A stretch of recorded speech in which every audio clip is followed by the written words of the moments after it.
Northwest Junior, partner at Prodigy Search. As part of our Prodigy Search Presents interview series, we're speaking with a few members of our DEI Board of Advisors as they play a major role advocating for change within their organizations and, more importantly, within the sports and entertainment industries. Our goal with this mini-series is to continue to educate and provide guidance to sports and entertainment leaders as our DEI board members share valuable insights and best practices from their lives and careers. With that in mind, I'd like to introduce Mark DeMontis. Mark currently serves as the founder of the Canadian Blind Hockey while also serving as Director of Stakeholder Relations for Ontario Ministry of Children, Community and Social Services. Mark, thank you so much for being here today. I'm excited to connect with you. Thanks, Mark. Thanks for having me. Of course. Look, you've been you're a recent addition to our DEI board, and I think you've already made an impact in some of the things you've shared with our team, with the other board members, et cetera. But before we get into that, it's your story that's incredibly appealing. So now your expertise and the learnings and the areas where you're helping us improve are incredibly important. But let's get to the inspiration before we jump into this whole thing. So after losing your vision at a young age, the question is, what inspired you to get back on the skates? Not only play hockey again, because it's an incredibly important part of your life, hockey, but to be courageous enough to make the trek skating through Canada many moons ago, and then doing it now 2 times, I believe. So talk about your story, if you wouldn't mind, and your inspiration. Well, I appreciate that. I think that, my story has been a big part of what's led me to where I am in my own career now, and my lived experience, facing a life-altering condition of sight loss at 17, unexpectedly. It gave me an opportunity in my life to have to grow up really fast. It's tough facing news. I was 17. I was playing competitive hockey in Toronto, goal of playing in the NHL like most Canadians. And just out of nowhere, out of the blue, Mark, I was diagnosed with this rare eye condition called LHON, Leber's hereditary optic neuropathy. And I spent some time undergoing a number of tests and exams, trying to figure out the diagnosis. And I remember a moment where the doctor had looked at me and he said, do you have any questions? This was after I received this devastating news and all this research about my condition. Yeah, we're like, I have a million questions. Yeah. I have one question. I said, can I play hockey still? And to me, that's what mattered most. Forget the fact that I was probably never going to see faces of loved ones perfectly again, or never be able to read my favorite books.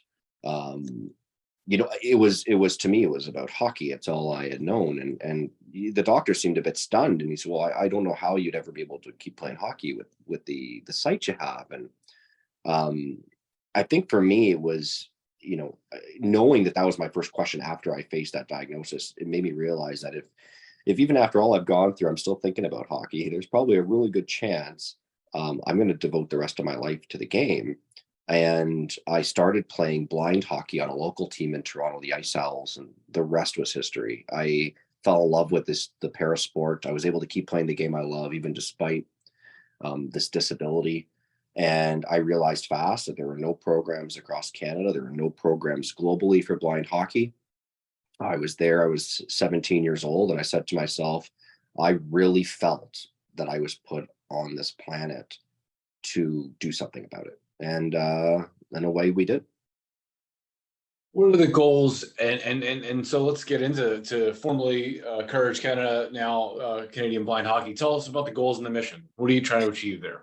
Yes. So after, we established Courage Canada, which in 2016, it transitioned to the Canadian Blind Hockey Association, the first ever blind hockey league of its kind, around the world. And a lot of it was about raising funds, raising awareness, trying to, we didn't have any money at the time. It was very grassroots, and the goals were simple: inspire a young generation of boys and girls who are blind and partially sighted to realize that they too can play the game.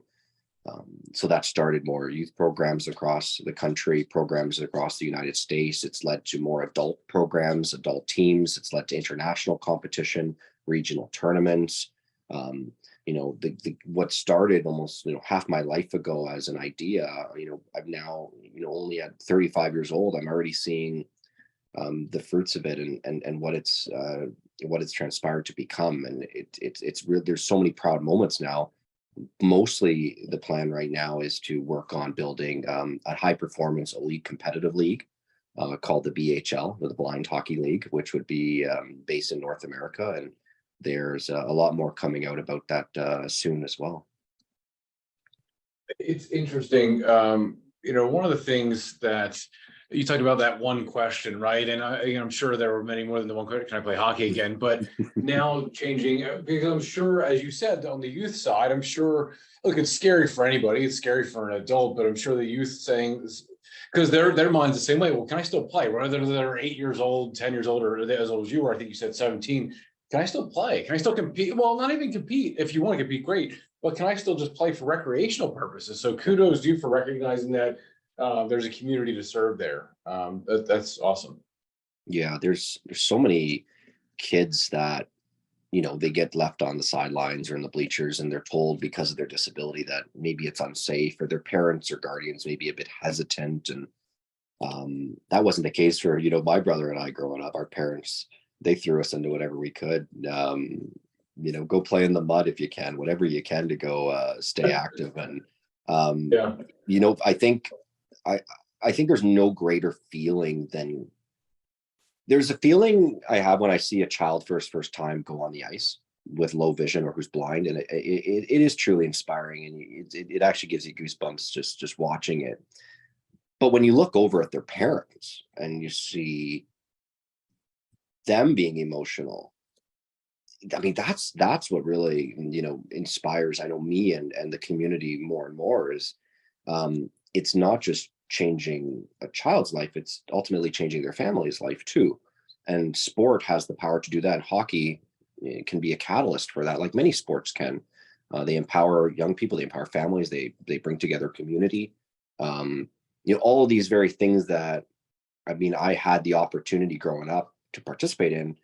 We just want to make sure that everyone has that same opportunity. And what came with me also playing blind hockey, though, was not the fact that I was just starting to play this new game as someone now with only 4% sight as a late teen. It was the fact that I was now a sports fan with a disability. So everything I had known about how sports worked and operated prior to sight loss was all out the window. I was now someone with a disability who wanted to participate in sports as a fan, as an athlete, as a consumer.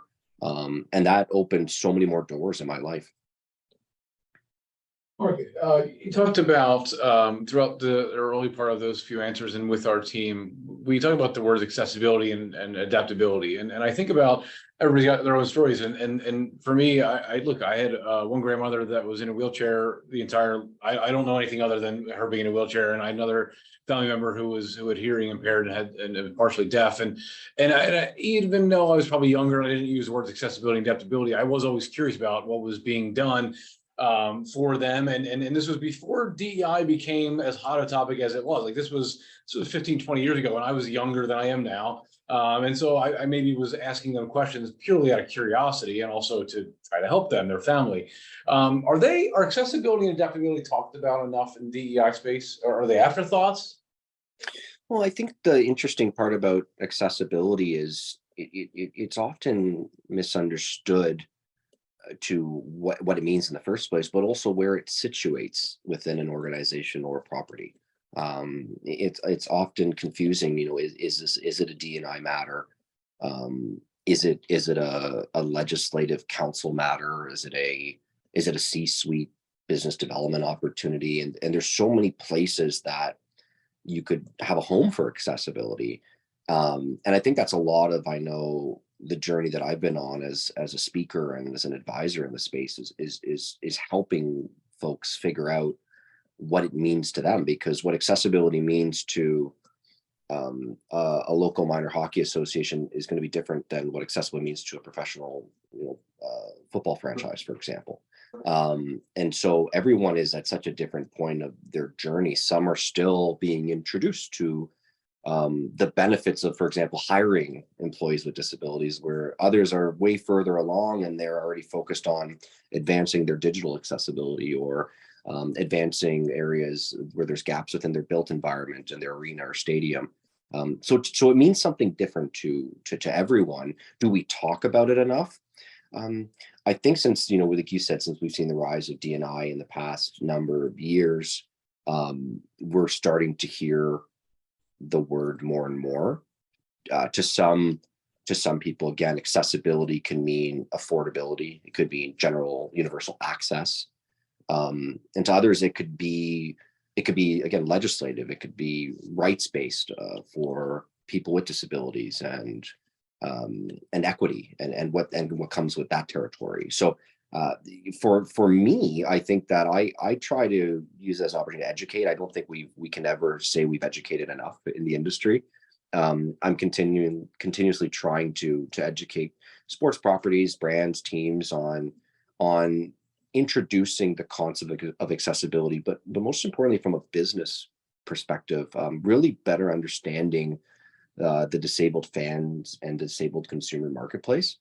There's a lot of spending power behind disabled fans, and I think that if we can introduce the business of accessibility, I think what it does is it changes the culture a little bit, because as you know, most things are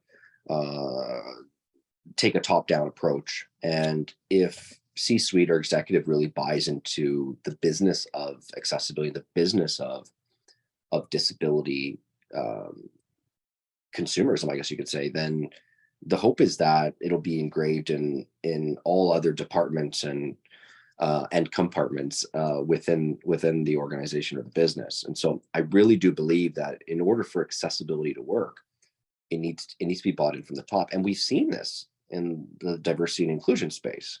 We've seen when executives and leaders promote inclusion, how much of an impact that has on the whole organization, internally and externally. We've seen when executives don't buy into inclusion and how that trickles down to even the quality of service for fans. So everything, goes hand in hand, so to speak. What we need to do next, I think we need to really seize the time and the fact that people are listening now more than ever, and people genuinely are trying to find ways to empower their fan base, empower their employees, empower their brand to mean something more than it's ever meant before. And this is a space that I think is going to become really exciting. Most people, though, still really fear this space. They fear how misunderstood they are, how complex it can be, how people really don't want to say the wrong thing at the wrong time. It's going to take true lived experience and harnessing the lives of people with disabilities and ensuring that we can create a bridge to people with disabilities to play vital parts of the sports and entertainment industry. I think the bridge, the phrase bridge, look, it can apply to our space as well when it comes to hiring and recruitment. Not just us, not just Prodigy, but other organizations in sports entertainment that are looking to add to their staff. And it starts with, again, it's more of a comment, and then I'll certainly move on, but the bridge needs to be better constructed and built when it comes to hiring, recruiting, and even onboarding. Is it a barrier to even apply online for a job, right? And then once we get past that stage, and we're talking about the interview process, whether that be virtual or in person, are the barriers still there? So there's work to be done, and so I appreciate you kind of phrasing it the way you did, which is certainly not being afraid to say the wrong things, needing people to have the lived experiences, which is incredibly critical, but building that bridge for sure. I wanted to move on to one of our other DEI board members, and I think you might be familiar with Glenn Murray. He served on our board for a few years, current executive director at Move United, formerly Disabled Sport USA. I'm going to get this quote wrong, I'm going to butcher it, but he more or less said something along the lines of, that people with disabilities encompass every demographics, right? So when it comes to diversity, the people with disabilities, it's inclusive of females, it's inclusive of people with colors, LGBTQ. I mean, you name it. His point was that, and I'm sure, and I hope you can add to this too, whether it be a person with whatever type of disability it may be, that it really does include every other group that we've been talking about for the last number of years. Can you? I guess it's an unfair. I'm not an anchor on CNN, so I'm just going to say, can you add to that sentiment? Yeah. Well, I think, look, Yeah, no, I know exactly where Glenn is going with it. I mean, I've had the privilege to sit on a panel with Glenn too, as part of the Carnegie Initiative, and it was around the first time I actually met Scott Carmichael. Very, so the timing was serendipitous, to say the least. Look, most people don't realize that people with disabilities are the largest minority group out there. And the other thing people don't realize is that this particular group, anyone, regardless of color, regardless of sexuality, regardless of religion, anyone can join this group at any given time. Now, we don't mean that in a sense of trying to promote that, but we mean this in the sense that, there are a lot of other, call it other divisions of marginalized groups that they otherwise, you can't just join those groups at any given time. And I think so when we talk about intersectionality, disability has the opportunity to intersect with anyone at any time. And there's a lot of individuals and groups who really lead the space of intersection behind disability and how it intersects with color, or disability intersects with sexuality. I could say I'm not an expert in the space of intersectionality with disability. But there are numbers. I usually, when I work in this space, or I think about, I usually reach out to some experts like Chanel Keenan, who does a lot in intersectionality with disability, and really take the time to listen and learn and better understand. We always, going back to your point before, when groups ask about, who I meet with often in the sports and entertainment space, and they talk about disability, or they talk about diversity and inclusion, they're trying to figure out how to get in the disability space. And the first question, that we ask is, well, let's take a look around the room to start. How many people here identify with a disability? How many people have you hired that identify with a disability that you're aware of? So a lot of the things that we think about disability, there's often misconception, stigma, there's presumptions as well. So in the case of disability, most people think it's low incidence, that very few people are disabled. I saw one time someone who's blind using a cane, or I saw someone else who uses a chair, and we don't realize that. I mean, we're almost at 1 in 4 people live with some form of disability, whether that's sensory, cognitive, or intellectual, or with a physical disability, mental health, mental illness. I mean, the numbers are rising. We've just never used that term. That term's always been associated with what we presume disability is: the canes, the walkers, the crutches. Visual. I can see that you're having, I can see it or feel that you're having trouble with this, or that's a hurdle. Yeah, we're not taking into account all the other. You're right, that 1 in 4 number staggering, Mark. I wouldn't have even. It's what gets me up every morning, though, Mark. I don't literally, when I get up every morning, the first thing I think about is the fact that there are a world of people with disabilities out there who want to either play sports or want to celebrate sports. And whether that's as a fan, as a consumer, as an employee, they want to be part of something so special to all of us, but there are barriers. And it's part of removing these barriers, working, closely and collaboratively with groups, but it's also removing that stigma. And so I try to speak as much as I can as a keynoter. I try to, work with groups and really try to use my own lived experience, my own story, to say, look, I went within 24 hours being someone who was 17, walking on a cloud with perfect eyesight, to the next day being, losing my sight rapidly, being deemed as someone with a disability, losing my driver's license, and being put in a different position in my life instantly. So when I say this can happen to anyone at any given time, I really mean it. And so we, as not just a community, but as an industry, we have to better understand that this is not just a small group of people. The disability market is a giant force, and it's one that we're going to be learning more and more about as the industry, as time goes by in the industry. Mark, you mentioned the Carnegie Initiative a minute ago, and so I was kind of jumping around a little bit, but when you said that, I wanted to kind of dive a little bit into that. You've been involved with the Carnegie Initiative for the last couple of years. Can you explain to our listeners, what they're doing and why it's important to growing the game of hockey with respect to inclusivity and diversity? Just maybe a highlight of the Carnegie Initiative, kind of 101 for everybody. Yeah, so the Carnegie Initiative was inspired by Dr. Herb Carnegie, who is best known for changing the lives of many through the game of hockey. But his story was being an individual who was touted to be one of the best players at the time. Unfortunately, due to racism and the color of his skin, he was discriminated against, and unfortunately was never able to play in the National Hockey League. He decided to use this negativity and turn into an opportunity. He created the first ever hockey school.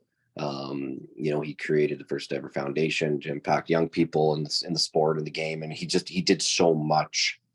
And recently, as you know, he was inducted into the Hockey Hall of Fame in the Builders category. He was an old mentor of mine that I still think of, almost daily. But the Carnegie Initiative itself is taking, all of the life of Herb, of what he stood for, and the power of inclusion, and what they're doing that I think is so fascinating and is different than the way it's been done before. Is we talk about bridges, they're actually bridging those gaps between the organizations that are impacting marginalized communities in the sport, and they are bridging them to the sport itself. So all these groups that we speak about who feel that their voices are not being heard, they're finally being heard. They're finally at the table. They have organizations like the National Hockey League who are there, who are listening, and they've been able to do a lot of work in the hockey world that in the past couple of years that's been needed for quite some time. But it excites me to think what they're going to do next. I continue to help where I can, obviously in the accessibility, the disability space. As mentioned, I was able to do some work with Glenn Mary and Chanel Keenan and a few others in that space. And I'm really excited for what Carnegie Initiative is going to do next. We've been able to do some stuff with them as well with blind hockey in the BHL. We established the Carnegie Cup, which is awarded annually to the team in the 2-game series or 3-game series that wins that classic. So the Carnegie Initiative will continue to do a lot of great work, and I'm really looking forward to what they're going to do next. Great. And like you said, it's where you met Scott initially, and certainly his ties to the hockey, NHL and some of the other key people there. One final question, Mark, and it's a unique one, but I did want to. You're too humble. You won't make this about yourself. We love to make it about you, right? So you've shared with our team here that since you've been on our DEI board, we've had conversations, and maybe a goal and a career aspiration down the road is to be the first chief accessibility officer in a sports organization. How can A, is that a possibility? I mean, two-parter, I guess. A, is that a possibility? And how can we get organizations to realize that a role like that is significant and if not critical, and not just kind of lumped in, like you said, to HR or to some sort of legal department or legislative department? So A, is that role possible? And B, how do we help the sports teams and leagues realize that the role is needed? It's a good question. Yeah, I suck talking about myself. That's for sure. I'm always just so focused on the cause and the community, and I've always been one to really focus my energy towards action and focus my energy towards kind of less talk. And I think for me, the idea of being able to see my own career evolving and where it's come from as someone who faced the diagnosis at 17 to building national charitable organizations, starting businesses, to advising on accessibility. My love for the sports and entertainment space has never left. If anything, it's only evolved. But what it's done, it's been able to in some ways crystallize a bit of a vision for me, funny enough, so to speak, on where I want to see myself and my career. And I've always been someone that I don't want to think about the things that people are already doing. To me, it's not about what's already there, it's about what's missing. And the goal of being a chief accessibility officer to professional sports property, I think is my ultimate goal. I really do believe that once the first is hired in the industry, there will be a snowball effect, and more accessibility officers will get hired, because it goes back to we talked about earlier, that top-down approach. When C-suite or executive leadership is working, collaboratively with senior leadership who has a focus on accessibility, and it is deemed as a corporate priority and responsibility, there's a lot of great work that can be done. So for me, I don't want to ever lose sight of my goal, because I also promote every day to anyone, regardless of their disability, that they have to have their own goals too, and whether that's and whatever that may be. I think for me, it's, again, I'm 35. I'm currently reside in Toronto.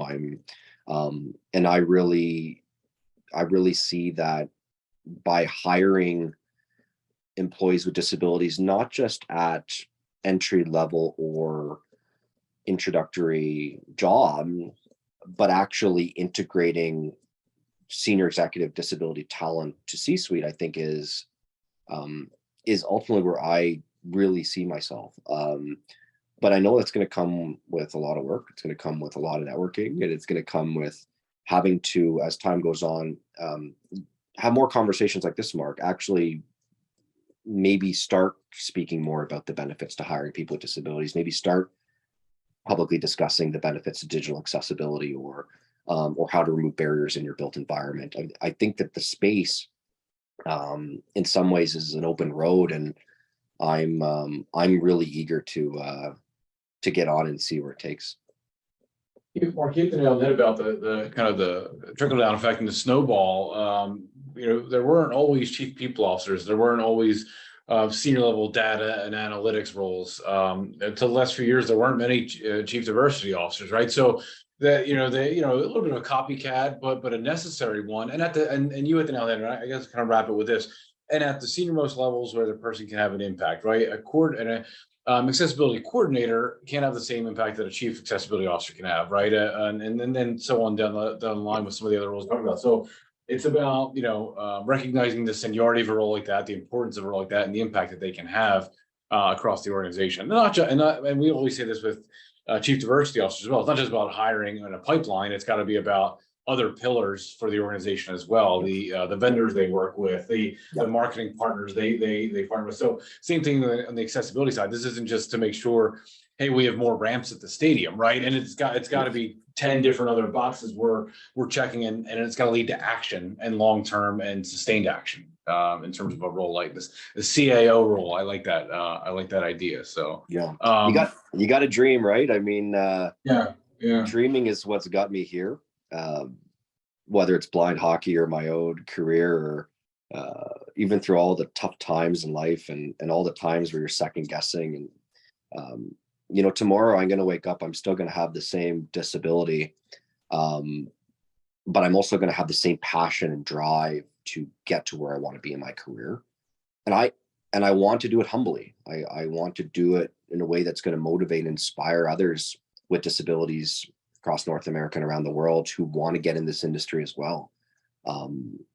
So in some ways, as much as I feel like it may sound like I'm putting me first, I truly want to trailblaze, and I truly want to use this momentum and my own story as an opportunity to change the game. I love this conversation. I truly enjoyed it, Mark. Thank you so much for your time. I know you've really built out a great relationship here with our team. You continue to do amazing work with our DEI board. We're lucky to have you, but I really appreciate the story, hearing some of your suggestions, where the industry should go. And again, but more importantly, what you can offer to our industry, and hopefully what we can offer to you in return. So really appreciate the time. The Q&A, just absolutely phenomenal. Love the conversation. So continued success, my friend. Thank you. Thanks, Mark. And thanks, Prodigy Search, for everything. Really appreciate it.